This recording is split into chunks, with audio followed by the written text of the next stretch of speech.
Marcus remembered that first day at Whitmore and Associates like it was yesterday.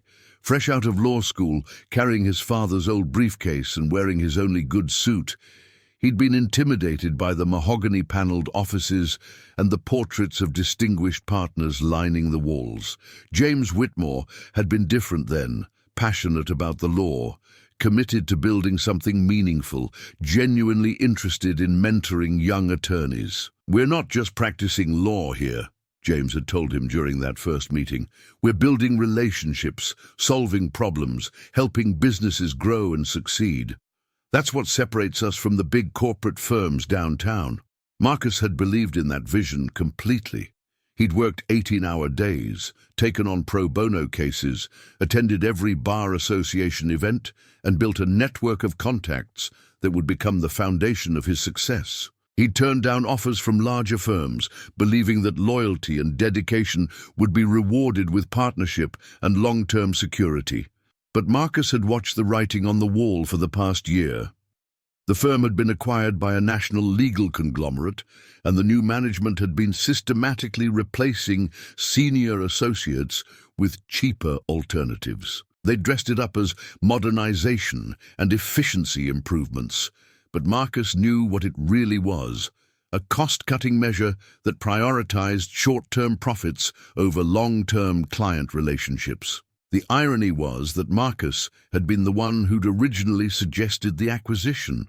He'd seen the legal industry consolidating and had convinced James that joining a larger organization would provide resources and opportunities that independents couldn't match. What he hadn't anticipated was that the acquiring firm would view experienced attorneys as expensive liabilities rather than valuable assets. The transformation had been gradual but relentless. First, they'd implemented new billing software that tracked every 6-minute increment of an attorney's day. Then came the mandatory business development quotas, turning lawyers into salespeople. The final straw had been the client service protocols, standardized approaches to legal problems that eliminated the personal touch that had made Whitmore successful. Marcus had tried to adapt, had attended the training sessions and completed the compliance modules, but he'd also been quietly documenting the changes, noting which clients were expressing dissatisfaction with the new procedures, tracking which attorneys were looking for opportunities elsewhere. He'd been preparing for this day longer than anyone realized.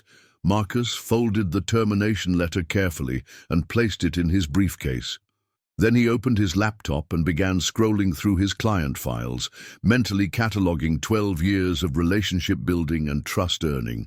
As the head of the firm's mergers and acquisitions practice, he'd handled some of the most complex corporate transactions in the region. More importantly, he'd developed personal relationships with CEOs, CFOs, and general counsels who trusted his judgment and valued his expertise. His phone buzzed with a text from his wife, Elena. "How did the meeting go? Call me when you can." Elena was a successful marketing executive who understood the pressures of professional life. She'd been Marcus's anchor through the long hours and high-stress cases that came with building a legal career. She'd also been the one who'd encouraged him to start thinking about independent practice when the changes at Whitmore had become too difficult to ignore. Marcus had told Elena about the rumors circulating through the firm, the hushed conversations about layoffs and restructuring. She'd been supportive, but worried, knowing how much of his identity was wrapped up in his work.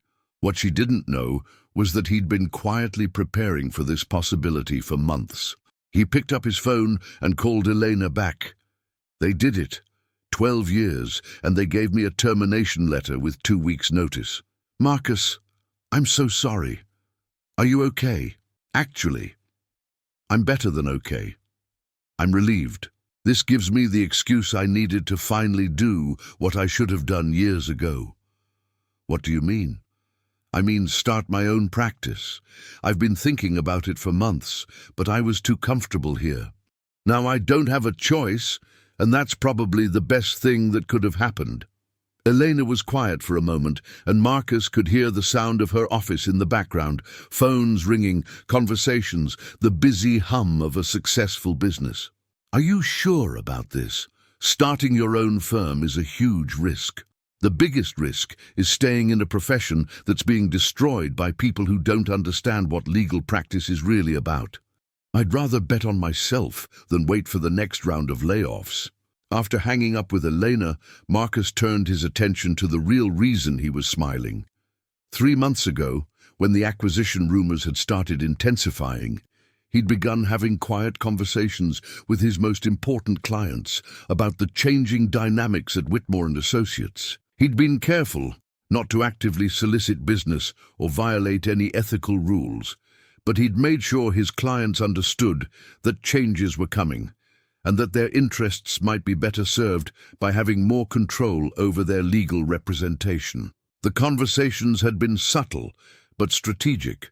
During routine client meetings, he'd mentioned the challenges of maintaining personalized service in larger organizations. When clients expressed concerns about increasing legal costs, he'd discussed alternative fee arrangements that focused on value rather than billable hours.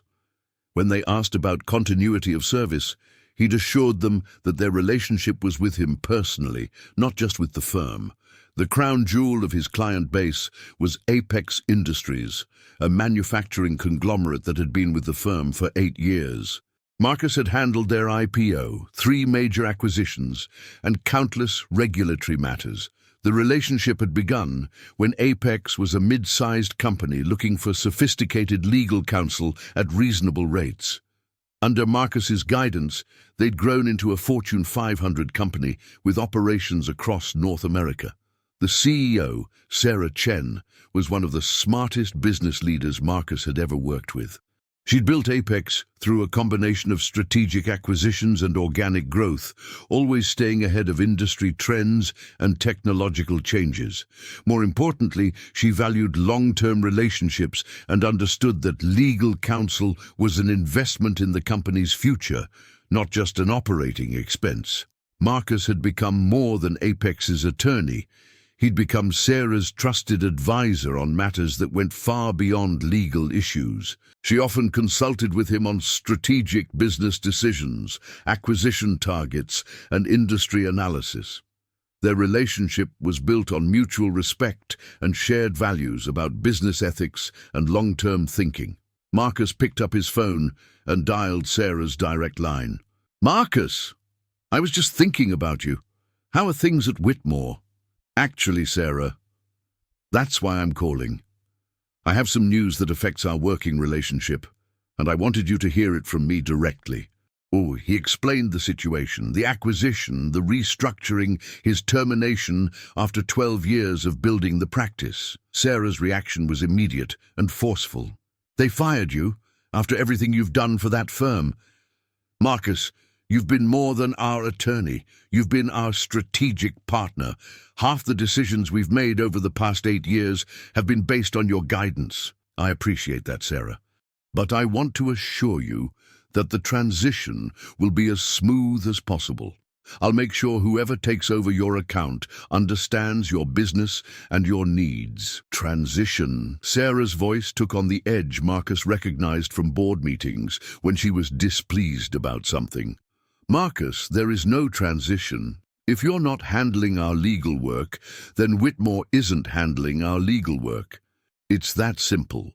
This was exactly what Marcus had hoped to hear, but he played it carefully. Sarah was too smart to be manipulated, and their relationship was too valuable to be damaged by appearing opportunistic. "Sarah, I understand your frustration, but you have to do what's best for Apex. Don't make any hasty decisions based on personal loyalty." "This isn't about personal loyalty, Marcus. It's about business judgment. You know our company better than anyone outside our executive team. You understand our industry, our competitive challenges, our growth strategy. The idea of starting over with some new attorney who'll need months just to understand our corporate structure is unacceptable. Well, I am planning to start my own practice. I've got the experience, the credentials, and I think I can provide the kind of personalized service that larger firms are moving away from." "When do you start?" because Apex Industries wants to be your first client. Marcus felt a surge of satisfaction that made the termination letter seem like the best news he'd received all year. Sarah, are you sure? This would be a significant change for Apex. Marcus, you've been our attorney for 8 years. You know our business, our industry, our challenges. You've helped us through our most important transactions and our most difficult regulatory issues. The continuity of working with you in your own practice is far more valuable than whatever economies of scale Whitmore might offer. What about the other attorneys at Whitmore who work on your matters? You mean the junior associates who change every 6 months? The partners who show up for closing dinners but don't understand our business? Marcus, you are our relationship with that firm. If you're not there, we have no reason to stay. After hanging up with Sarah, Marcus felt a weight lift from his shoulders that he hadn't even realized was there. Apex Industries alone represented over $800,000 in annual billings, but more importantly, Sarah's endorsement would carry significant weight with other potential clients. Her reputation in the business community was impeccable, and her recommendations were taken seriously by other CEOs and general counsels. Marcus opened his contact list and began making the calls he'd been planning for months. Each conversation was a testament to the relationships he'd built, the trust he'd earned, and the value he'd provided over nearly 2 decades of practice. TechFlow Solutions had been his client for 6 years, growing from a small software company to a major player in the fintech space. The company had been founded by 2 MIT graduates who dropped out of their PhD programs to commercialize a revolutionary payment processing algorithm. Marcus had handled their initial incorporation, multiple funding rounds, and the complex partnership agreements that had allowed them to scale rapidly. The general counsel, David Kim, was a former colleague from Marcus's Harvard Law days who joined TechFlow after 5 years at a large firm. David understood both the legal and business challenges of high-growth technology companies, and he'd come to rely on Marcus's expertise in navigating the regulatory and transactional complexities of the fintech industry. "Marcus, this is terrible timing," David said when he heard the news. "We're in the middle of negotiating our Series D funding round, and you're the only person who understands the complexity of our capital structure." The Series D round was TechFlow's largest funding round to date, with a pre-money valuation of over $500 million. The transaction involved multiple classes of preferred stock, complex liquidation preferences, and intricate anti-dilution provisions that Marcus had helped design in previous rounds. Any new attorney would need weeks just to understand the existing structure, let alone negotiate new terms. "I know, David, and I'm committed to seeing that transaction through to completion. I won't let my situation disrupt your business. What are your plans? Are you joining another firm?" "I'm thinking about going independent. I've got the experience and the client base to make it work. If you do that, TechFlow wants to be part of it from day one. The idea of working with some new attorney at Whitmore who doesn't understand our business model is not appealing." David's immediate support was particularly meaningful because TechFlow was exactly the kind of client that sophisticated law firms competed for: high growth, high value, with complex legal needs that generated substantial fees. Having them as a founding client would demonstrate that Sterling and Associates could compete for the most desirable work in the market.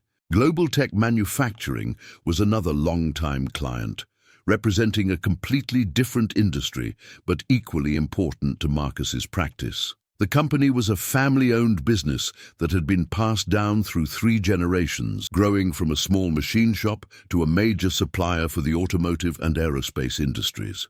The current CEO, Robert Thompson, was the grandson of the founder and had been working with Marcus for 10 years on succession planning, acquisition opportunities, and regulatory compliance. Robert was nearing retirement and had been relying on Marcus to structure the transition of ownership to his children while maintaining the company's independence and family culture. "They let you go?" Robert's voice carried the indignation of someone who'd built his business on loyalty and long-term relationships. "After all the work you've done for them, Marcus, that's unconscionable." Robert's reaction was particularly strong because global tech had been through its own challenges with corporate consolidation in the automotive industry. The company had resisted several acquisition offers from larger competitors, preferring to maintain their independence and family ownership structure. Robert understood the value of personal relationships and the dangers of corporate bureaucracy. "It's business, Robert. The legal industry is changing and firms are making different strategic choices." "Well, here's a strategic choice for you. Thompson Manufacturing will follow you wherever you go. We've been working together for 10 years, and I'm not about to start over with someone new at this stage of my career." The conversation with Robert was particularly significant because global tech represented more than just legal fees. They were a connection to a network of family-owned businesses that valued long-term relationships over short-term cost savings. Robert's endorsement would open doors to other closely held companies that prioritized trust and continuity in their professional relationships. Meridian Development was Marcus's third major client, a real estate development company that specialized in mixed-use projects in urban markets. The company had been founded 5 years earlier by Patricia Meridian, a former investment banker who'd seen opportunities in the changing demographics of American cities. Patricia was brilliant, demanding, and had built Meridian into one of the most successful development companies in the region through a combination of financial expertise and political savvy. She understood that real estate development was as much about relationships as it was about construction, and she valued attorneys who could navigate both the legal and political complexities of major development projects. "Marcus, I can't believe they fired you," Patricia said when he called with the news. "You've been instrumental in every major project we've completed. The waterfront district, the innovation hub, the transit village, none of those would have happened without your work." Each of those projects had been complex, multi-year developments involving dozens of stakeholders, millions of dollars in financing, and intricate regulatory approvals. Marcus had not only handled the legal work, but had also served as a strategic advisor, helping Patricia navigate the political and community relations challenges that could make or break major development projects. "I appreciate that, Patricia. But the important thing is ensuring continuity for your current projects. I'll make sure whoever takes over understands the status of all your pending matters." "There's not going to be anyone taking over, Marcus. If you're starting your own firm, Meridian wants to be your first real estate client. I've got 3 major projects in the pipeline, and I'm not trusting them to some associate at Whitmore who doesn't understand development finance or municipal politics." By the end of the day, Marcus had verbal commitments from clients representing over $2.3 million in annual billings, nearly 70% of his total book of business. More importantly, these were sophisticated clients who generated complex, high-value work that would provide a solid foundation for an independent practice. But Marcus wasn't finished. He'd been cultivating relationships with other attorneys at Whitmore who shared his frustration with the firm's new direction. The acquisition had created a 2-tier system where partners in the acquiring firm's home markets received preferential treatment, while attorneys in satellite offices like Boston were treated as second-class citizens. 2 senior associates in his practice group had expressed interest in making a change if the right opportunity arose. Both were talented lawyers who'd been passed over for partnership despite generating substantial revenue and receiving excellent client feedback.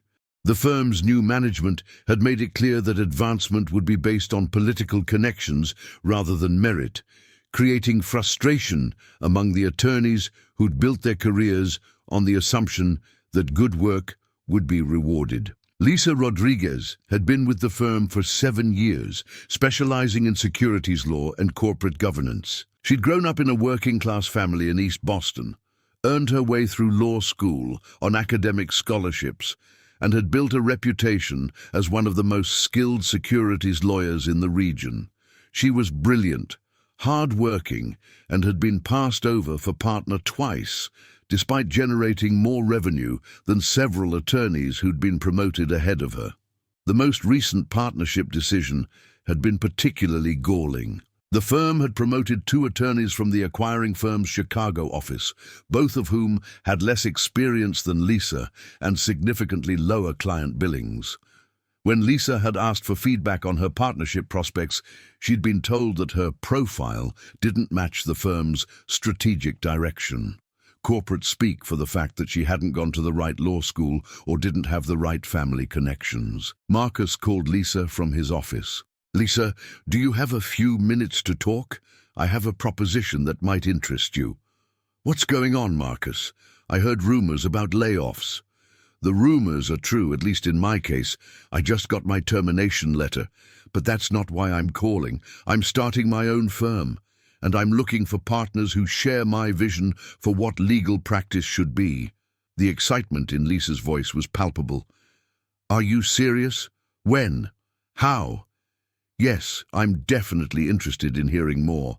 Let's meet for coffee tomorrow morning early, before the office opens. I'll explain everything then."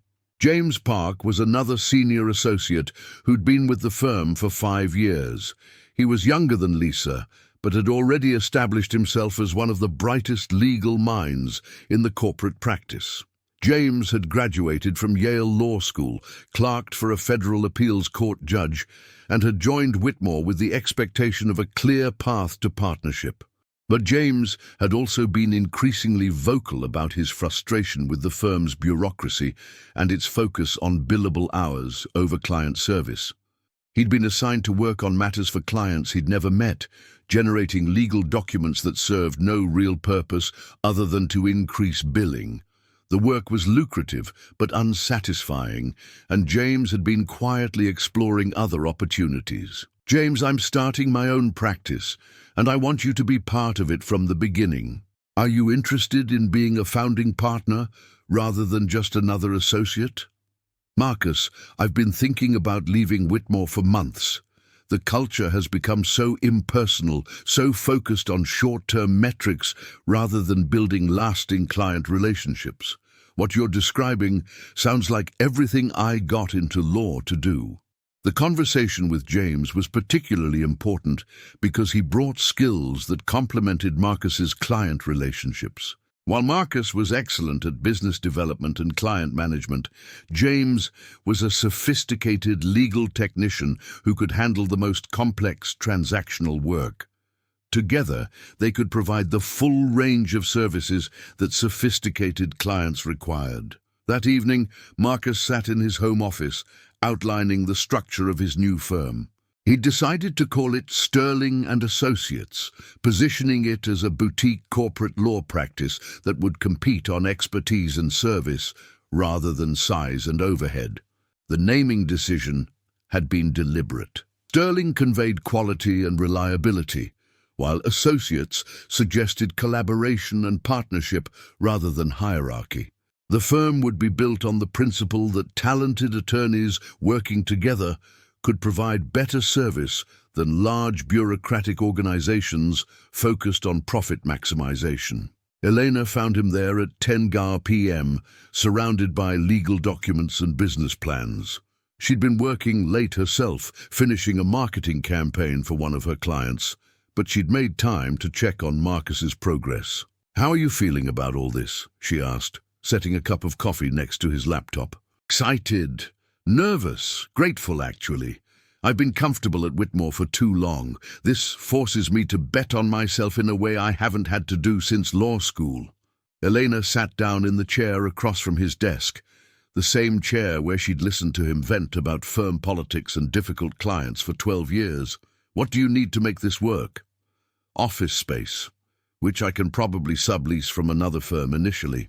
Professional liability insurance, which I can get through the Bar Association, the usual startup costs for technology and equipment. Most importantly, I need to file the incorporation paperwork and get my business licenses sorted out. And financially, with the clients I've already lined up, I should be generating revenue from day one.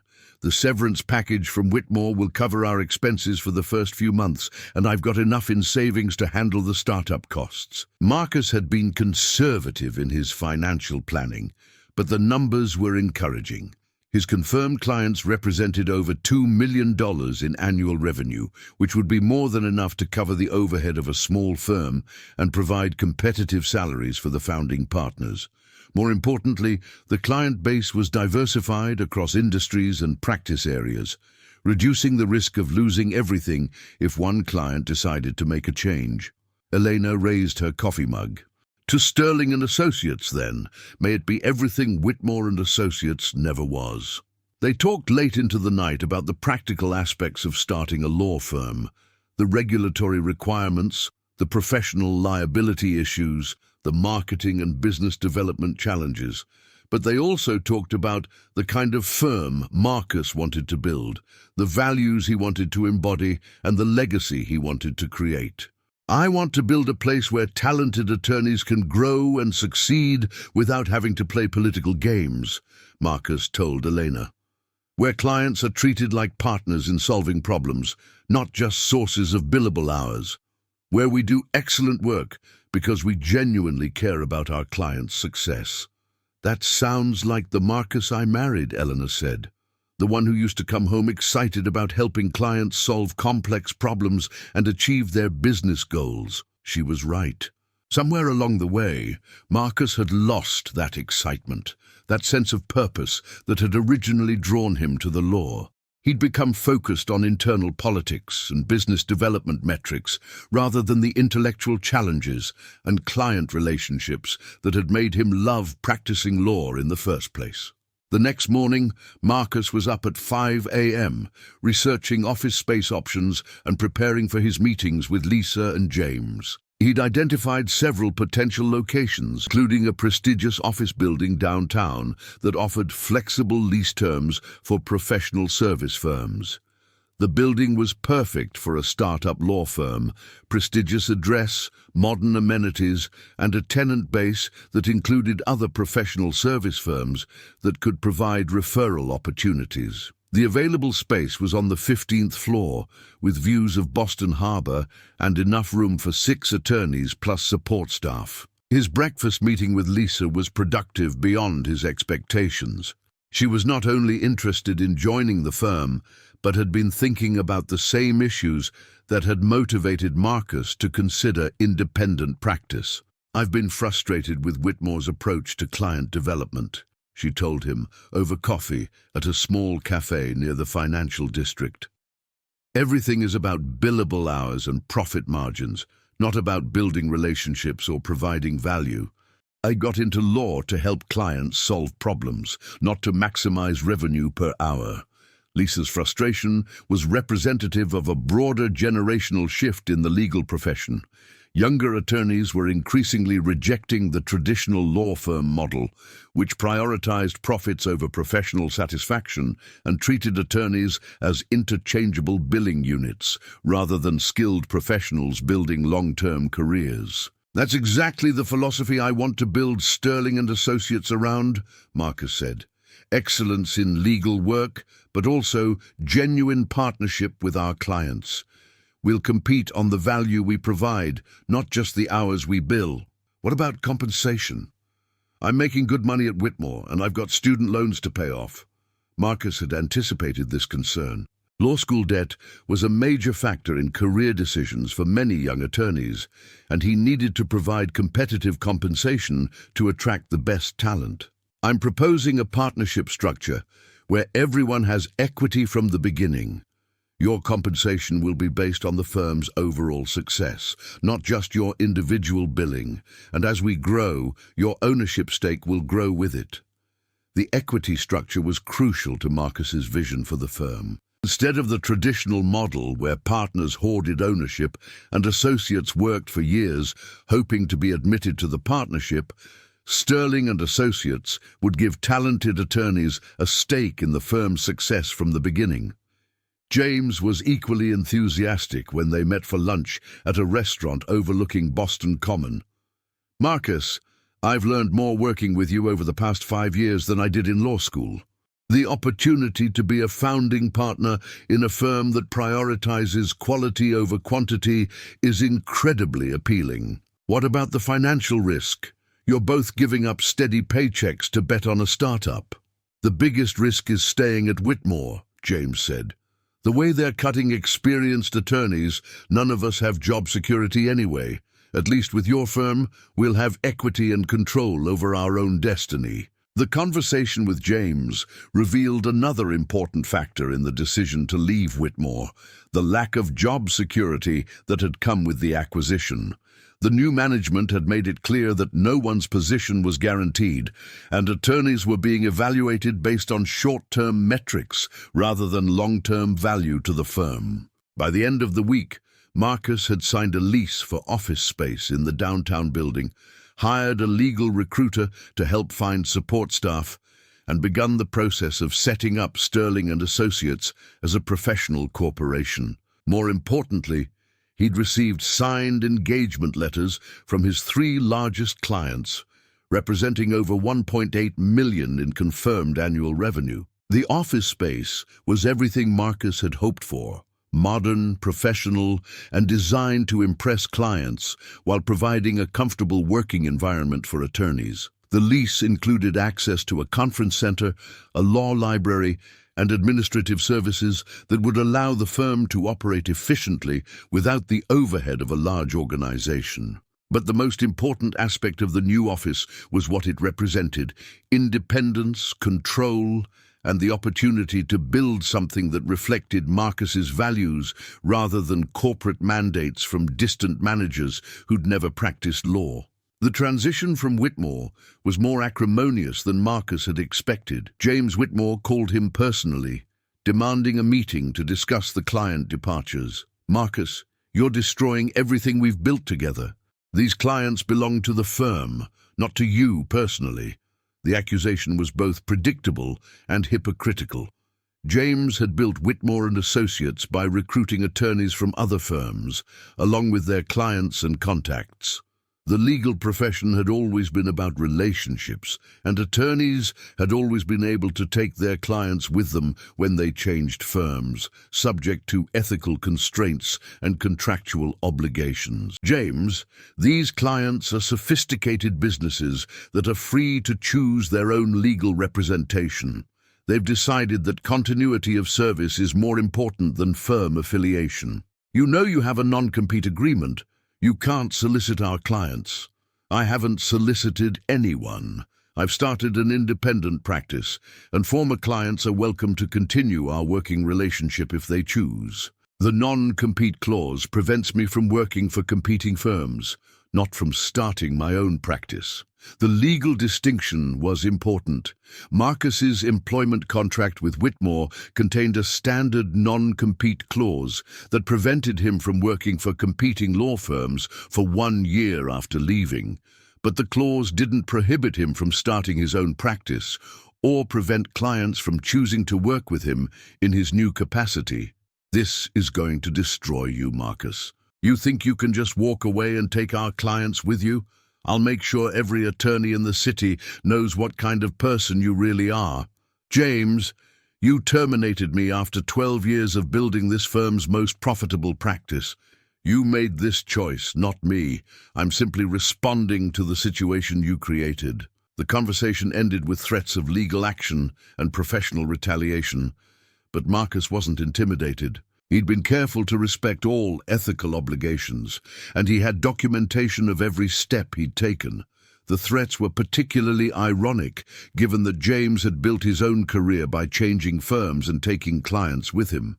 When he'd left his previous firm to start Whitmore and Associates, he'd brought several major clients with him, using those relationships as the foundation for his new practice. He immediately called his attorney, Michael Chang, who specialized in legal ethics and professional responsibility. Michael had been Marcus's classmate at Harvard Law School and had built a successful practice representing attorneys in disciplinary proceedings and employment disputes. "Marcus, based on what you've described, you're on solid ground," Michael said, after reviewing the relevant ethical rules and Marcus's employment contract. You haven't violated any client confidentiality rules. You haven't used proprietary firm information, and you haven't actively solicited clients. The fact that they're choosing to follow you is a testament to the relationships you've built. Michael's analysis was thorough and reassuring. The Massachusetts Rules of Professional Conduct allowed attorneys to inform clients about their departure from a firm and their new contact information, as long as they didn't disparage their former firm or use confidential information to solicit business. What about Whitmore's threats of legal action? They're bluffing. They might file a lawsuit to try to intimidate you, but they don't have grounds for a successful claim. Document everything, keep copies of all communications, and let me know if they cross any lines. The first month of Sterling and Associates exceeded Marcus's most optimistic projections. The firm opened with 3 partners, 2 associates, and a full-time paralegal and office manager.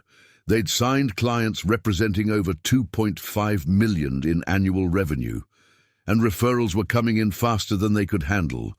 The firm's first hire was Carol Martinez, an experienced paralegal who'd worked at several major law firms and understood the operational challenges of running a corporate practice. Carol was bilingual, had excellent organizational skills, and brought a client service orientation that aligned perfectly with the firm's values. The second hire was David Chen, a recent law school graduate who'd been working as a contract attorney while studying for the bar exam. David had excellent credentials, but had been unable to find a permanent position due to the competitive job market for new attorneys. He brought energy, enthusiasm, and technical skills that complemented the experience of the founding partners. The office space was perfect, a suite of offices in a prestigious downtown building with a conference room, law library, and reception area that conveyed success and professionalism. More importantly, it was theirs, reflecting their values and priorities rather than corporate mandates from distant management. The first major case for Sterling and Associates was the TechFlow Series D funding round, which closed successfully after 6 weeks of intensive negotiations. The transaction involved 12 parties, including multiple institutional investors, and required coordination with securities lawyers in 3 states. The successful completion of the deal demonstrated that the new firm could handle complex, high-stakes transactions. Lisa had proven to be an exceptional partner, bringing not only legal expertise, but also business development skills that complemented Marcus's client relationships. She'd already brought in 2 new clients through her professional network, including a biotech company that was preparing for an IPO. James had quickly established himself as the firm's go-to attorney for complex transactions, earning client praise for his attention to detail and creative problem-solving. His work on the global tech succession planning had been particularly impressive, involving intricate tax planning and corporate restructuring that saved the family millions in potential tax liability. But the most satisfying aspect of the new firm was the culture they were building. Instead of focusing on billable hours, they measured success by client satisfaction and case outcomes. Instead of competing with each other for recognition, they collaborated on complex matters and shared credit for successes. Instead of viewing clients as revenue sources, they treated them as partners in building long-term relationships. The firm's approach to billing was revolutionary by industry standards. Instead of charging by the hour for routine matters, they offered fixed-fee arrangements for predictable work and success fees for transactions that created value for clients. The result was more predictable costs for clients and higher profitability for the firm. 6 months after opening, Sterling and Associates had grown to 8 attorneys and was handling some of the most significant corporate transactions in the region. They'd been featured in the legal press as one of the fastest-growing boutique firms in the country, and other attorneys were inquiring about joining their practice. The growth had been organic and sustainable, driven by client referrals and industry recognition rather than expensive marketing campaigns or aggressive business development tactics. The firm's reputation for excellence and client service was spreading throughout the business community. The validation came not just from business success, but from industry recognition. Marcus was invited to speak at several legal conferences about building client relationships and managing firm transitions. Bar associations were asking them to participate in panels about the future of legal practice. Law schools were reaching out about internship and recruiting opportunities. But the most satisfying recognition came from clients themselves. Sarah Chen at Apex Industries had become one of the firm's most vocal advocates, regularly referring other CEOs to Sterling and Associates. Her endorsement carried significant weight in the business community, and several major clients had retained the firm based solely on her recommendation. The referral network was expanding rapidly. Patricia Meridian had introduced them to other real estate developers and investors. Robert Thompson had recommended them to several family-owned businesses. David Kim at TechFlow had connected them with other technology companies and venture capital firms. But the most satisfying moment came when Marcus received a call from Robert Thompson at Global Tech Manufacturing. "Marcus, I wanted to give you a heads up about something. James Whitmore reached out to me last week, trying to convince us to return to his firm." "Really? What was his pitch?" "Lower rates, expanded capabilities, dedicated service, all the things you were already providing us." But here's the interesting part. He admitted that losing clients like Global Tech had been a wake-up call about the importance of attorney-client relationships. And your response? I told him that if he'd valued attorney-client relationships, he wouldn't have fired the best corporate lawyer in the city. Then I hung up.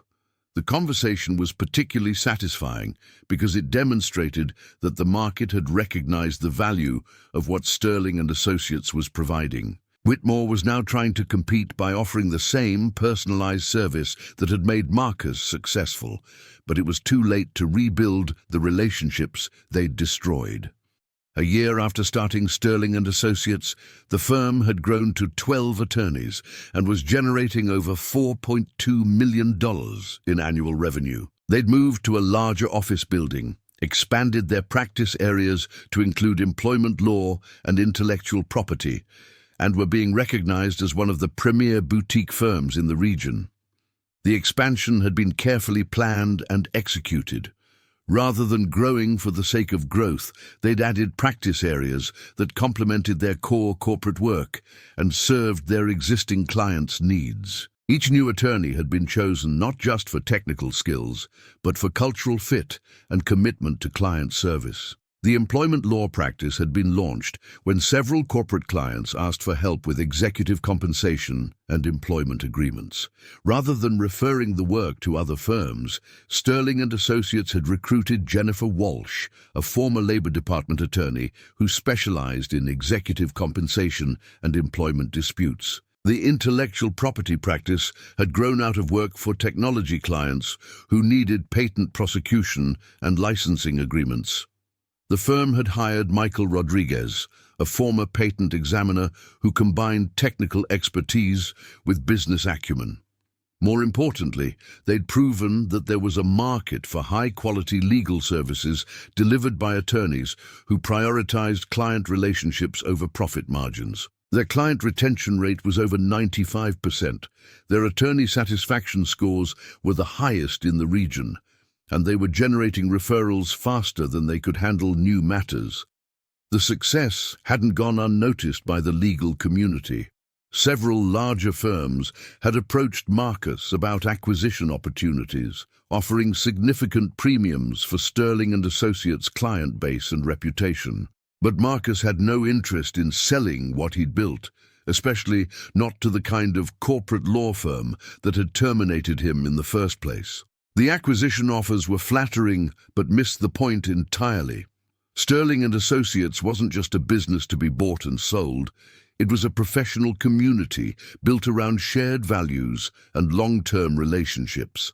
The firm's value came not from its assets or revenue, but from the trust and expertise of its attorneys. Instead, Marcus was focused on building something that would outlast his own career, a firm that embodied the values he believed the legal profession should represent: excellence in legal work, genuine partnership with clients, and respect for the attorneys who made it all possible.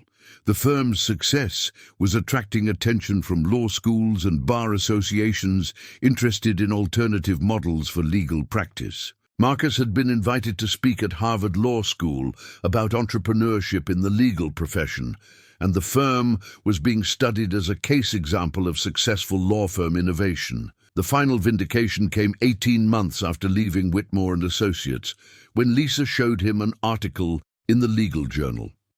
Whitmore had been forced to merge with a larger firm after losing too many clients and attorneys to remain viable as an independent practice. James Whitmore was quoted in the article, acknowledging that personnel decisions had contributed to the firm's difficulties. Marcus felt no satisfaction in their struggles, only sadness that a firm with so much potential had been undermined by short-sighted management decisions. Several of Whitmore's remaining attorneys had reached out to him about opportunities at Sterling and Associates, and he'd been able to help place most of them with other firms in the area. But the collapse of Whitmore and Associates reinforced his conviction that success in the legal profession ultimately came down to relationships with clients, with colleagues, and with the community you serve. Firms that forgot this fundamental truth, no matter how large or profitable, were ultimately unsustainable. As he sat in his corner office that evening, looking out at Boston Harbor and thinking about the journey that had brought him here, Marcus realized that getting fired had been the best thing that had ever happened to his career. It had forced him to bet on himself, to build something meaningful, and to prove that there was still a place in the legal profession for attorneys who put service above profit. Sterling and Associates was no longer just his response to being terminated. It was his legacy, proof that with the right combination of preparation, opportunity, and determination, anyone could build something lasting and meaningful. The firm was providing livelihoods for 12 families, serving dozens of clients, and contributing to the legal profession in ways that would outlast any individual career. That termination letter, which had seemed like the end of everything 18 months ago, had actually been the beginning of something far better than Marcus had ever imagined possible. Sometimes, the worst thing that happens to you turns out to be exactly what you needed to become, who you were meant to be. 5 years later, Sterling and Associates had become one of the most respected corporate law firms in New England, with offices in Boston, Hartford, and Providence. Marcus had been elected to the State Bar Association's board of directors. Lisa had been named one of the top securities lawyers in the region, and James had become a nationally recognized expert in mergers and acquisitions. The firm had grown to 35 attorneys and was handling some of the most sophisticated corporate transactions in the Northeast. They'd represented companies in IPOs worth over $2 billion, handled mergers and acquisitions totaling more than $5 billion, and built a reputation for excellence that attracted clients from across the country. But more than the professional recognition, Marcus was proud of what they'd built together, a firm that proved that success and integrity weren't mutually exclusive, that client service and profitability could go hand in hand, and that the legal profession still had room for attorneys who believed in building relationships rather than just billing hours. The smile that had crossed his face when he'd first read that termination letter had been prophetic. They really had no idea what was coming next.